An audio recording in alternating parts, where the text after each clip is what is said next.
నమస్తే welcome to KK news. నేను శ్రీదేవి.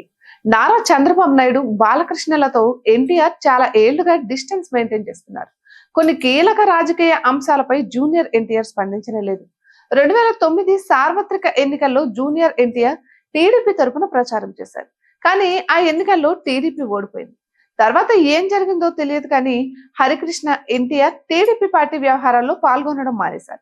ఇక అదే సమయంలో బాలయ్య ఎన్టీఆర్ మధ్య కోల్డ్ వార్ నడుస్తుందనే వాదన మొదలైంది.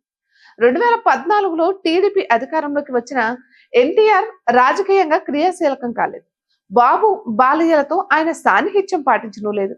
2019లో వైసీపీ ప్రభుత్వం అధికారంలోకి వచ్చింది. 2023లో నారా చంద్రబాబు నాయుడు అరెస్ట్ అయ్యారు.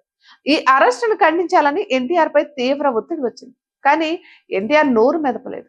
తాతయ్య శత జయంతి వేడుకలకు ఆహ్వానించినా వెళ్ళలేదు.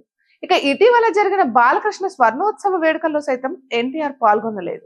ఈ పరిణామాల నేపథ్యంలో చంద్రబాబు బాలయ్యలతో కలవాలని ఎన్టీఆర్ భావించడం లేదని వాదన బలపడింది. ఇక నందమూరి ఫ్యాన్స్ 2 వర్గాలుగా విడిపోయి సోషల్ మీడియాలో కొట్టుకుంటున్నారు.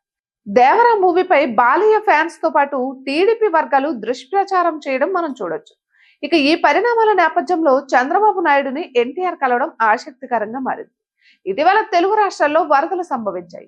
హీరోలు ప్రభుత్వాలకి మద్దతుగా ఆర్థిక సహాయం ప్రకటించారు. జూనియర్ ఎన్టీఆర్ ఏపీ తెలంగాణలకు చెరో 50 లక్షల ఆర్థిక సాయం ప్రకటించారు. ఏపీకి ప్రకటించిన మొత్తానికి సంబంధించిన చెక్ ని స్వయంగా చంద్రబాబుకు అందించేందుకు ఎన్టీఆర్ వస్తున్నారు.